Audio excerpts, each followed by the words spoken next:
Everybody, I'm Doug Mack, and of course, I think by now you recognize that fact. Hey, welcome to class. Welcome to anatomy, and this is kind of a special day for you because, well, not just because I'm not there and you don't have to put up with me today, but the fact that this particular chapter that we're going to be talking about today, infection control, it's not in your book, but if you look on your tracking sheet, you'll see that it's on your tracking sheet. And I don't remember what chapter it is, but you look on your tracking sheet and you'll see infection. So anyway, there's good things with this. That one, no homework. You don't have to worry about any homework tonight. Isn't that great? So anyway, we are covering infection, and we're going to be covering infection control, and yeah, there'll be a test on it. So, and I'm sure our host will give you a handout that'll help you study for the infection test. I've got some good news and some bad news with that. Which one you want first? Let me see a show of hands of those that want the good news first. Raise your hand. Okay, 1, 2, 3, 4, 5, 6, 7. Okay. Up. Okay. You find another hand went up at the back. I see you back there. It went up at the very last minute. Okay. Now those that want the bad news first. Okay. 1, 2, 3, 4, 5, 6, 7, 8, 9, 10, 11, 12, 13. Okay, all right, host. Well, I don't know what you think, but it looks like the bad news got it first. Anyway, here's the bad news. Your test is 100 questions. I know. I mean, it's 100 questions. I know. I'm sorry. I don't write. I'm just the messenger. I'm just a messenger. That's all I do. So the bad news is that there's 100 questions on it. So, but you ready for the good news now? Are you? The good news is, and out of the kindness of my heart, and I know the school don't want me to do this, but because I love you guys so much, I'm going to give you all the answers to it. Thank you. I know, thank you. But you deserve it. You deserve it. So you're going to get all the answers. You're going to get all the answers to those 100 questions. So it'll take you a while to. Now what I do is when you get the study guide on this chapter, what I do is I'd actually, go to the answers in the back and then go and highlight, the right stuff, as you're going through the 100 questions. So that'll kind of help you memorize the stuff. But anyway, so it's not in the book, and there's 100 questions on the test. So we want to get you prepared for that, and that's what today's lecture is all about.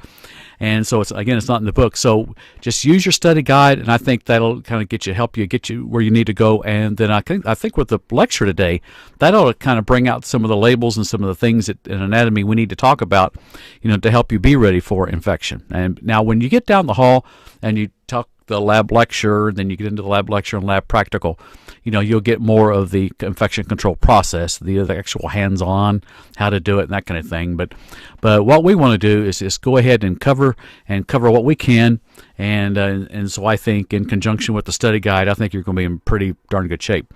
All right, this is an Anatomy 1 lecture. So for those of us in Anatomy 1, welcome to Anatomy, because what a way to, and especially if this is your first week, and this is going to be probably the first chapter you'll be responsible for. So now when I get back, because I'm obviously not there, when I get back, I'll meet with you guys and kind of, for you brand spanking new folks, new students, kind of let you know what we're doing and how we do it, and homework and all this and all that, because I don't expect our host to go into all that right now. So for you guys, I just chillax, sit back, relax, enjoy the ride, enjoy the presentation, and kind of see how everything else goes around here. And then I'll get you up to speed. I'll get you guys up to speed when I get back, and I'll show you a little orientation video, and we'll get you up and running. So don't feel bad. But be glad you're here, because you'll get the study guide that's going to really help you with your test on this chapter. So, but not all the chapters are 100 questions, so don't let that mess with you. So anyway, so let's just get going, because we'll have a break coming up here before you know it, and I won't be finished with the lecture. So this is an Anatomy 1 lecture, and the chapter's not in your book. And so you'll see a little picture of me. I just, because you guys know I got the facial hair thing. This was last week when I took this picture. Not exactly. This was actually a little bit more than a week ago. This was at another college I taught at. And so, as you can see, I'm the I like using my hands a lot even then. So, and I had all my hair then. If you can see here, on this part right here, I've got a lot of hair, but and I had it all on the back of the head too. But so anyway, so that's me a little while back. So let's talk a little bit about infections, not hair loss. So now what we want to take away from this lecture today is I guess I haven't had enough of I never had enough of my coffee, so I probably should maybe take another little drink of my coffee to kind of help wake me up and that kind of thing. Oh, come on, not again. Please. You guys did that to me yesterday, in the video, and I could hear you, and this wasn't even a live recording. And I heard you guys do that just because I know I'm not supposed to drink in the room. But come on, it's my sock monkey cup. That's my good luck sock monkey cup. You want this to be a good lecture, don't you? So I had to have my sock monkey cup with coffee full of caffeine. That's all. Caffeine, creamer, sugar, to make sure that I can deliver what I need to deliver. So I need to drink more of it to make sure I do a better job for you guys. All right, so anyway, let's get back to what we want to take away from our infection chapter today.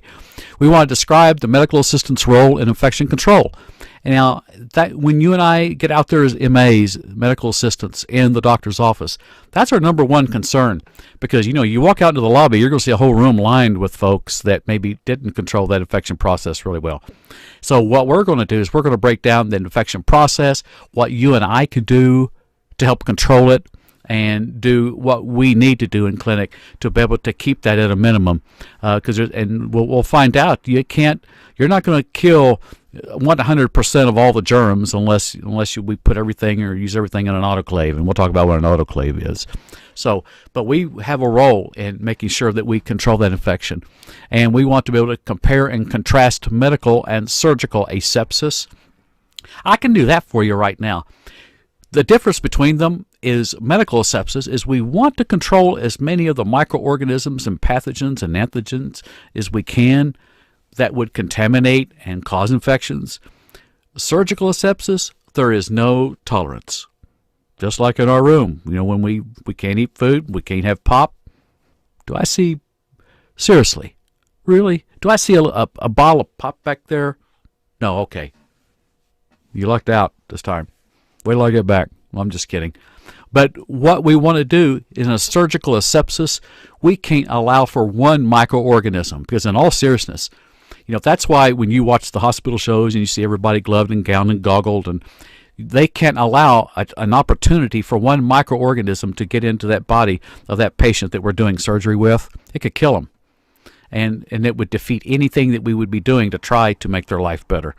Now, in medical asepsis, we work with blood pressure cuffs. We work with certain things, and there's no way we're going to kill 100% of everything, but we can control as many as we can. Like on the bottles of Lysol spray kills 98.99 whatever percent of all the germs. We want to kill as many as we can, but we're not going to kill all of them. But it's our job to try to minimize that the best we can. Describe how to perform aseptic hand washing. Well, we're not going to do that in here. Host, would you like to take them to the bathroom and show them how to wash their hands? I don't think so.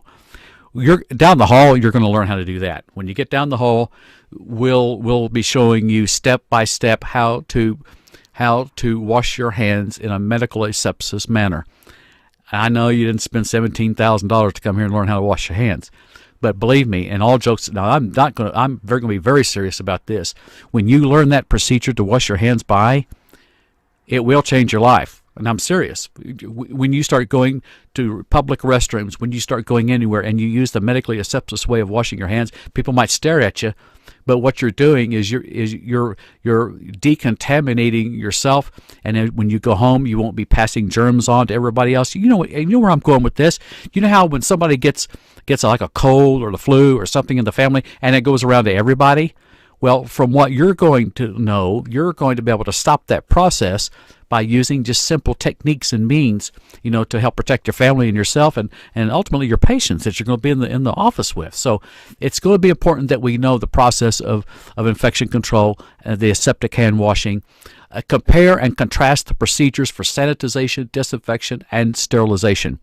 Now, real quickly, when you go on a trip and, in a car or whatever, and you drive all these miles. When you get to the motel or the hotel, what's the first thing you want to do? Yep, you want to run to the restroom. That's right. Here are the keys. I got to go to the restroom. So you go to the room and you open the door. The first thing you want to do is, usually the bathroom, sometimes it's right immediately on the left or immediately on the right. You'll go in there and you take a big sigh of relief. I just saw the toilet stool, and across that toilet stool is a nice little strip of paper that says sanitized for your protection. Don't you feel so much better knowing that? You may have until now. You know why? Because when you sanitize, you could do something as simply as just wipe a counter with one swoop of a cloth, and you're sanitizing something. That's right. I'm not kidding you. If I take a piece of cloth and I move it right across my desk area right here, I am removing some microorganisms. Now, how many? I don't know. Am I removing all of them? I don't think so. Because it's the most minimal form of reducing infection, germs and pathogens and antigens and anything that would make us sick. So sanitizing is really nothing more than a beginning process, a beginning step to killing germs. So that strip of paper that they put across that toilet lid, I wouldn't get all excited about that. But that's just the hotel's marketing way of making you think, okay, everything's clean. Sanitization could just mean just one little wiping of a cloth. And you know what? Think about this. When you go to a motel or hotel and they got that on there, how many other toilets did they have to clean that day? And did they use a different cloth for each toilet? That'll make us wonder. So anyway, sanitization is better than nothing, but it's only the first step. You'll find out there's disinfection and sterilization. Disinfection, the next stage after that sanitization. When you and I are in the medical office, we work with our physician and they snip off some skin tags. They get blood and debris and skin and debridement, lying around. We'll sanitize the area where we work, and then we're going to disinfect it. We're going to use some of those surgical forceps, the tools that we used, put them into a solution to disinfect them. And then ultimately, we're going to take those tools after they're cleaned and put them into an autoclave for sterilization, which will be the final process. And guess what? We do all three of these in the doctor's office.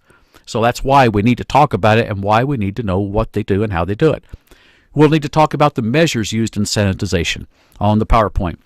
Methods used in disinfection and the advantages and disadvantages of each. We kind of briefly talked about that just then.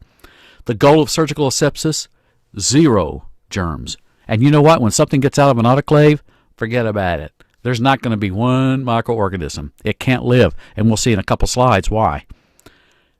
We want to make sure that we know what an autoclave is. When you get down the hall, you get into lab lecture and lab practical, we'll show you what the autoclave is and how it works and all the wonderful things that it does for those of us in the doctor's office as well as in the hospitals. List the procedures and general autoclave procedures. I don't think we're going to be worrying about that too much in here. We want you to know what the autoclave is, but then when you get down the hall and you start getting into all that, that's, you'll learn how to operate the autoclave there. The role of universal precautions and the duties of a medical assistant. We'll find out how important it is to use what's called PPE, personal protective equipment, and how we want to, wear the gloves, wear the gowns, wear the goggles, to keep any kind of bloodborne pathogens that we'll talk about, anything like that from getting into the mucous membranes around our eyes or up in our nose or in our throat, so that we don't become affected with some of those bacteriums and viruses. List the procedures and legal requirements for disposing of hazardous waste. When you get down the hall and you do the lab lecture thing, I think that will be brought out in your lab lecture book back there. But suffice it to say that when you get into clinic, there's going to be a certain protocol that you and I have to follow to make sure that we put the blood-stained needles and the debridement and the skin tags and biohazard bags so that we don't come back in contact with them, or our patients don't come in contact with them. Discuss the need for specific guidelines for isolating patients in healthcare settings. That's just basically saying you get somebody coming into the clinic and they go into the waiting room and they're throwing their guts up. We want to get them out of the waiting room, get them back into one of the rooms, and basically quarantine them, until we can find out what the process is, what they've got. Are they going to be contagious to the other people? That kind of thing. Protective equipment, personal protective equipment. Your lab lecture book down the hall will help you with that. The purpose of immunization, when you go and get your flu shot, if they've picked the right strain and the right bacteria this year, then this is basically putting one of those cells in you and letting your lymphatic system kick in and create B cells and T cells. And we got another lecture coming up on that, about talking about how our immunity system works and this kind of thing, and fights those infections within this infection process that we're talking about today. Our role in educating patients about immunizations, you'll get that in the lab lecture, and how to educate patients in preventing disease transmission. It's not uncommon at all, for our doctor to ask us to go into the room and say, hey, can you give them some patient information on better hygiene, to help lower these UTIs, these urinary tract infections that our patients getting, and blah, blah, blah. And now here's some good news with that. When you get down the hall and you get into the lab lecture, this whole lecture seems to be like a prequel to the lab lecture class you're going to be taking. But down there is where you're going to learn all the things that you need to say to your patients and all the patient education. But here, we need to know how it affects the anatomy and our body systems. Now, our slide here, introduction. Patients coming to the office for treatment may be more susceptible to infections. That's because maybe their immune system is not as good as it could be or should be. And then when we get into the lymphatic system, we'll find out a little bit more about that, and lymph nodes and lymph as it travels through the body, and blah, blah, blah, and how it affects infections. So we'll talk more about that. Now, at the bottom of this slide is kind of important for us. It says you will be introduced to Occupational Safety and Health Administration, OSHA. Please know, and that I would write down. Please write down OSHA, that stands for Occupational Safety and Health Administration. And our host here, I'm going to move on to the next slide, but if you have trouble with that, just be sure and ask this person, because I'm sure, she or he will know which, that it's Occupational Safety and Health Administration, and help you write that down again should we forget it. But OSHA is to where you and I work in the doctor's office, as the health department is to McDonald's, or Church's Chicken, or Charlie's Chicken. You see, you didn't think I would get that out today, did you? So even though I'm not there, you knew I was going to put that in the lecture. You knew that I was going to put that in the lecture somewhere, didn't you? So anyway, so if the health department walk in on Church's Chicken and somebody's not wearing their gloves, or somebody just picked up a piece of chicken off the floor and put it in somebody's plate at the drive-up, somebody's going to get in trouble. And no, seriously, I shouldn't be joking about that, because in the doctor's office, when you and I get in the doctor's office, if you and I don't follow the protocol that's established, and we don't follow the hygienic rules and all the safety rules and infection control process rules, and we do something out of order, we could be fired and we could have our clinic shut down. So it's that serious. So please give that the seriousness that it deserves. So we do have a part in the infection control, as you see here on the wall, and the medical assistant role. And it's to control the infectious diseases. The cycle of infection must be broken. That's the only way you're going to stop it. And you can see here on the visual, on the PowerPoint, the only way it starts, you get a means of interest. That infection gets into you, and then that infection is going to go to a susceptible host, maybe someone whose immunity is not the way it should be.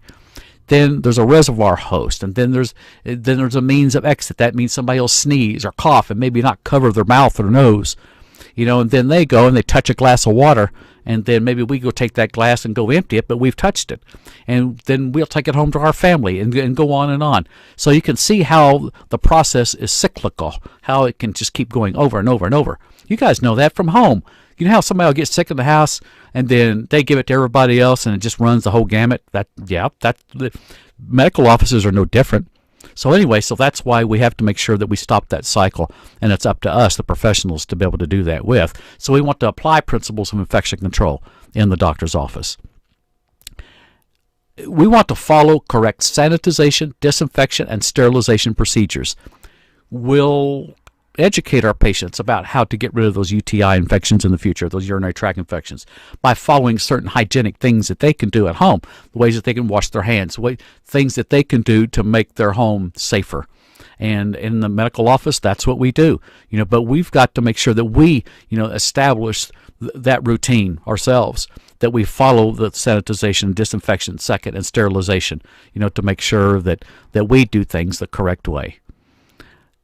In controlling infection, We've got to eliminate certain elements that infection needs to occur. You know what? If you think about it, infection is really no different than an infection germ is really no different than us as a living organism. Infections have to have food. They got to have water. They got to have a place to sleep. They've got to have a bed. I'm not. You know me, I try to be funny sometimes, but I'm very serious. You take away one of these things from an infection, they can't live. You take food and water away from us, and we wouldn't live. And that's what we try to do with infections. We need a knowledge of medical asepsis to be able to control that with, based on cleanliness, as few microorganisms as possible. Remember one of the beginning slides? Sanitization, we can remove some of them, but we can't remove all of them. A surgical asepsis, a sterile environment, no microorganisms. There is no tolerance for them. Remember, I was joking around. There's no food or water. No food or water. No, no food or pop or anything like that in the rooms. That's what we're talking about with surgical asepsis. There's no chance of it. Now, we want to make sure that we don't do anything called cross-contamination. Should we come into something that has bacteria or virus on it, we don't want to touch something else and transfer it to that next object. We want to make sure that we follow proper hand washing protocol at the beginning of the day, after breaks, before meals, blah, blah, blah, and after blowing your nose. I don't have to tell you that. Just like the Geico commercial, everybody knows that. So just make sure that we do those things correctly in the doctor's office. And there's other kinds of precautions. Oh, let me tell you about this first one. When I was in internal medicine, here's a little story. When I was in internal medicine, I assisted my physician with flexible sigmoidoscopies. Yes, that's putting the fiber optic tube, up the rectum and looking for colon polyps and bleeding and this kind of thing. And I was the one that, that the doctor would say, MA, go ahead and insert this 1 centimeter or whatever. And while she was looking up at the TV monitor, to watch where the optic tube was going and seeing it on TV. At the end of all that, I get to wash all the equipment and stuff that's used. That's what SMAs do. Anyway, and when I was in clinic, and you know what? When you're standing on your feet a whole lot every day, and I know that many of you are working out in medical now, you know what I mean. After you stand on your feet 7 or 8 hours a day, you start leaning against sinks and equipment and all kinds of stuff.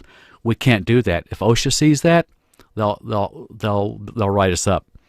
What it's talking about here, look at the slide. Avoid leaning against sinks, supplies, and equipment. Because why? Because you can transfer germs from your clothing to the sink that you might have just used to disinfect some instruments that you just sanitized and are prepping for the autoclave.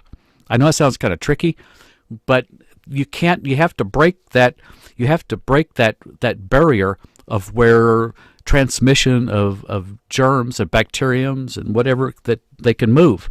And the only way you do that is you don't lean against sinks. You don't lean against supplies that you've just cleaned or packaged for the autoclave. You don't lean against the equipment that's clean. You don't touch your face and mouth. And I know I'm one of the world's worst. When you guys see me up here lecture in the room, I'll stand up here, and I'll wipe my face, and then maybe rub my eye because my eyes are tired or something. That's the worst thing I could do because I'm passing those germs on, and from something maybe that I just touched. I might have just gone to the front door of our college and touched that handle and then rubbed my eyes. Well, what have I just done? I probably just put about 150 people's germs in my canthus of my eye, and then it touches the mucous membranes, and then I can become infected with something. So that's the kind of things that we're dealing with.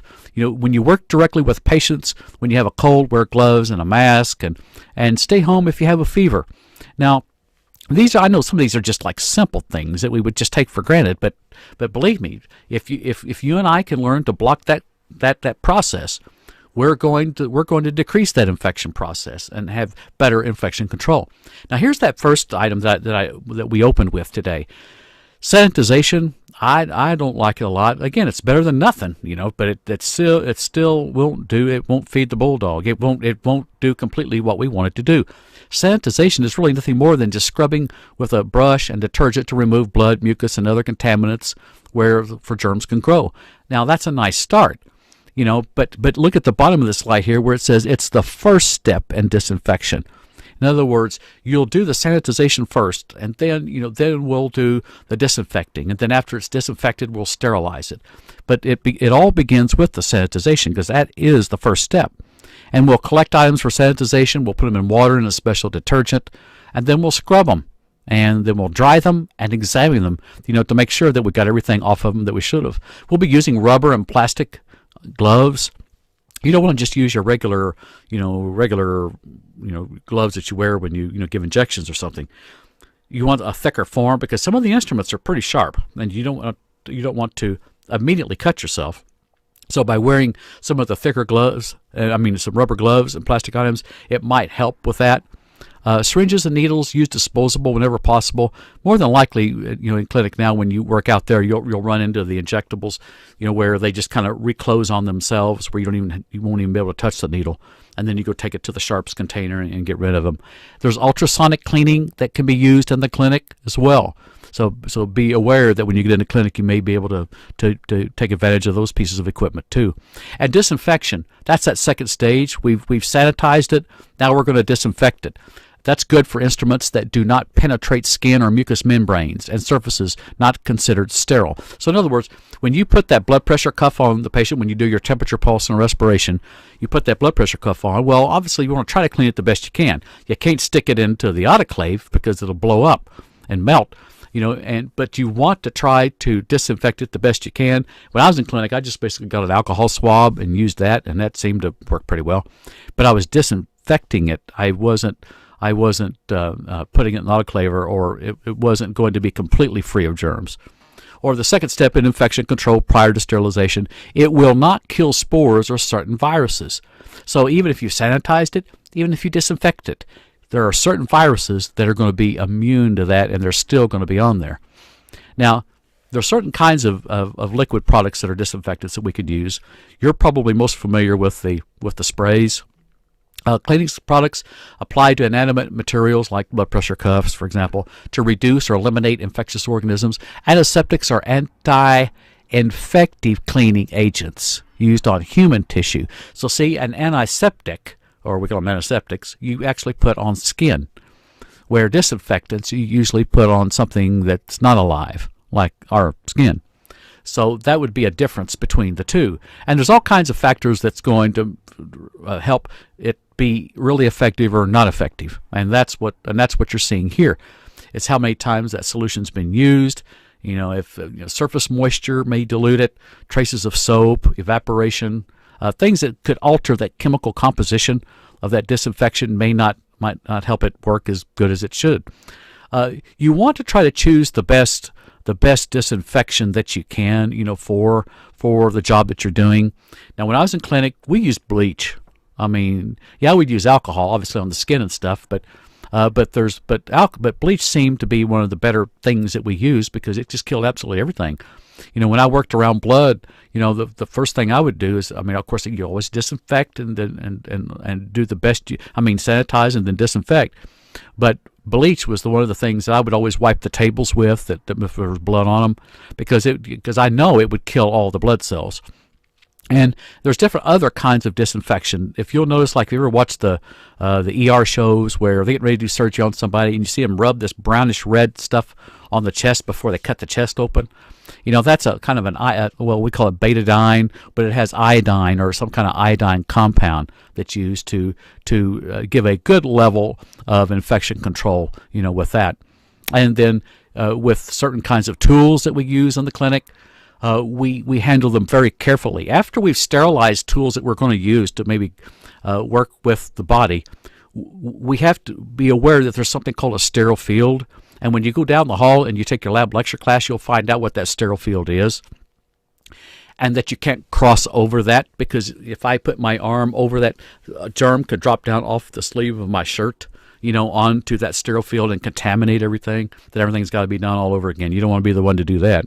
So anyway, we'll find out when you go down into lab lecture, you'll find out what that process is and the ways to use sterile transfer forceps and the gloves and how to store them and how to autoclave them and all that.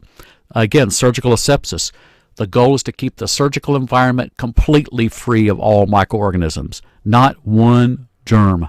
We can't allow for that. And we even use that for minor operations and injections.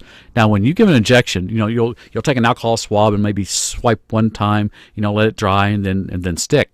We'll do the best we can to try to keep any possibility of a germ going into that person's skin, whether it's even a small injection or if it's open heart surgery. We don't want any microorganisms going into that body. And the more extensive the procedure, the greater the risk of infection.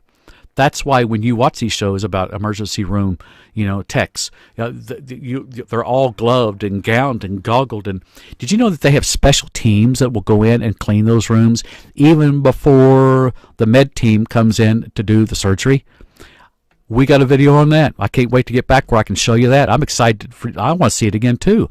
But we'll watch a video of an actual team that will go into an emergency room and into a surgical center, and you'll see a team of people gowned, and you think they were doctors and medical techs going in there, but what they're going in just to kill all the germs. You'll see them rubbing the lights. You'll see them rubbing, wiping the floors and the tables.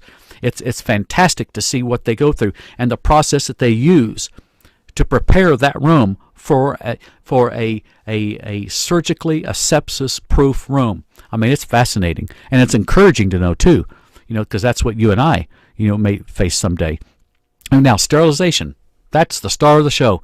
Required for all instruments or supplies that penetrate the skin and contact normally sterile areas of the body. If it's going to go into the skin, we want that sterilized, especially needles and things like that. An object is either sterile or not sterile. This is not horseshoes where it can lean up against it and get 2 points. It's either sterile of germs or it's not.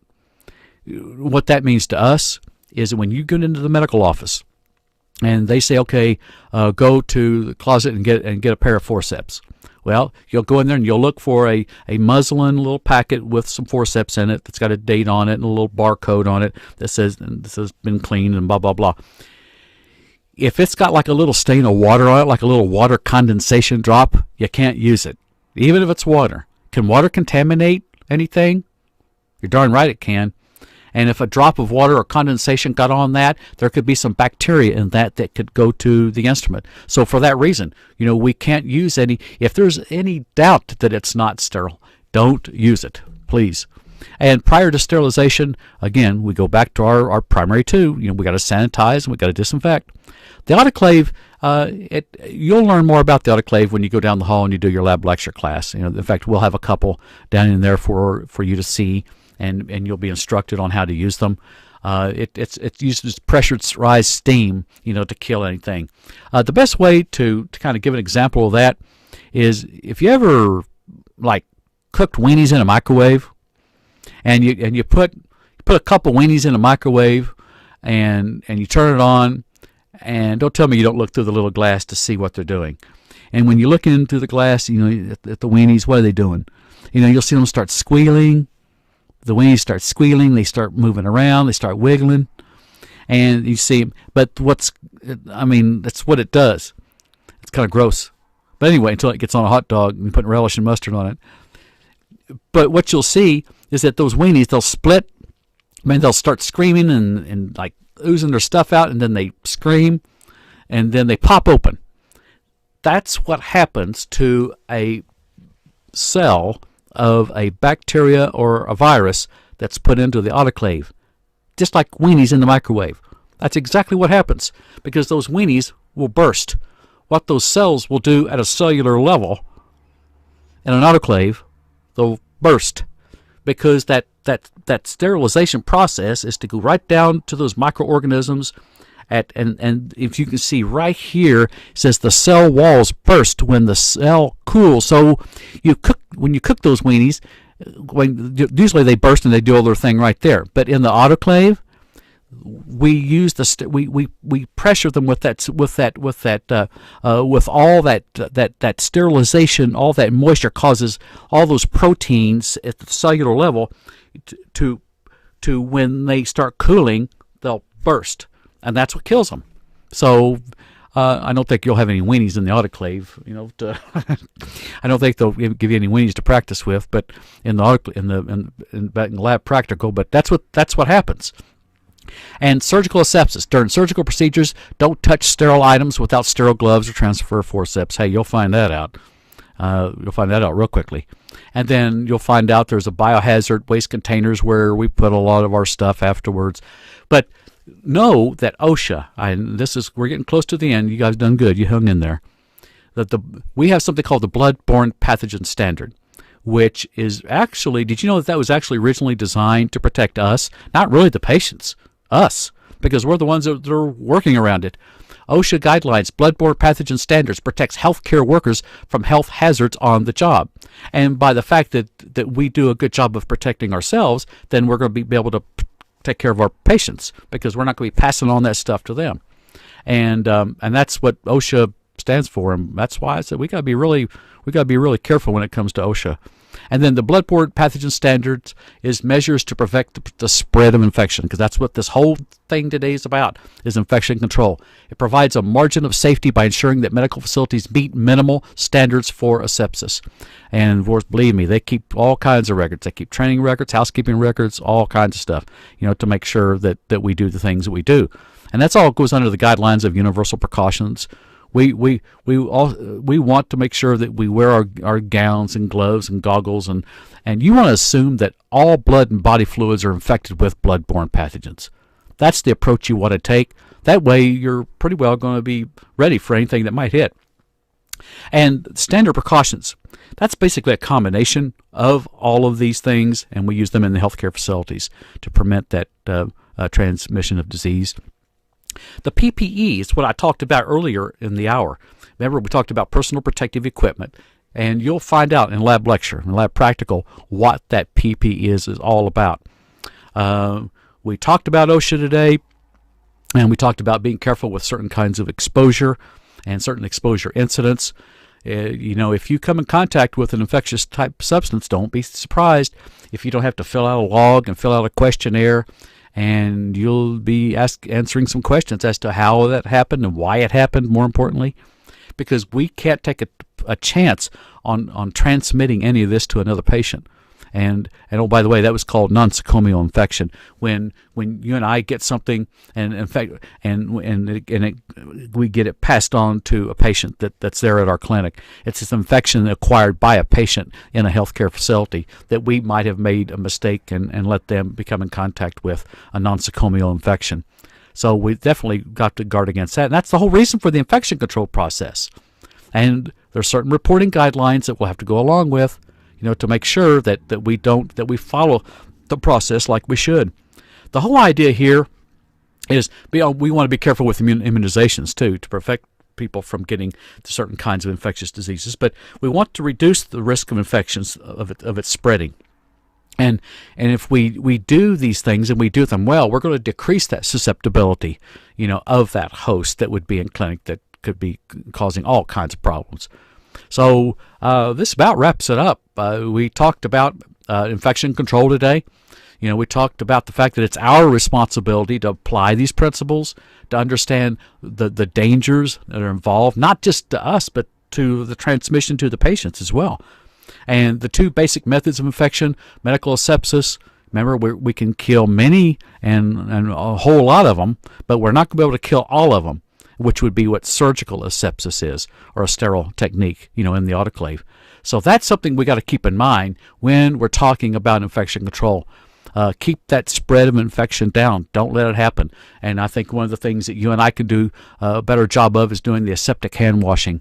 We want to be able to use that. We want to use it now. When you go down to lab lecture and you learn that process, start doing. Don't wait till you get in the clinic. Use it for yourself, because like I talked about earlier, it's going to help your family. It's going to help you. It's going to break that cycle in your own family, and it's going to do so much good. Sanitization, it was the first step, remember? And then after we do the sanitization, then we're going to be going to the disinfection. Then after we go to the disinfection, then we'll be going to the autoclave, where we're going to make sure that everything is completely sterile, where there can't be one chance of a germ, surviving that. This just talks about some more effects of making sure that we understand our infection process. And when you get down the hall to lab lecture, when you get around the autoclave, I think that's really going to mean more for us, right there. And OSHA, That's how I want to end this, because OSHA, that's probably the biggie. We want to make sure that we do the things that we're supposed to do in the infection control process to make sure that we've stopped that cycle, and that we don't contaminate any of our patients, and also that we protect ourselves as well. Well, this has been the infection control process lecture today, and I'm glad you guys that showed up today were here, and good for you. And for any of the new group, welcome. We're glad you're here with us, and thanks to the host, for running the video today, and I think your host will be passing out some study guide questions, and then help you and let you get started answering those questions. And again, the good news is that you've got your answers. Yeah, if you got your answers for it. But the bad news is that's going to be a 100-question test. So but you'll do fine. That's why I like you guys. You're going to be fine. So just take your study guide questions, get those answers at the back, put them in the front, start working on those, and take OSHA very seriously. Take sanitization and disinfection and sterilization very seriously too, because it's not only is it going to help you, professionally in the doctor's office, but it's going to help you personally. It's going to help your family, and you'll be glad that you've paid some serious attention to it. This is Doug Mack. I'll look forward to seeing you when I get back. You guys have a great day, and study infection control process. I'll see you guys soon. Bye.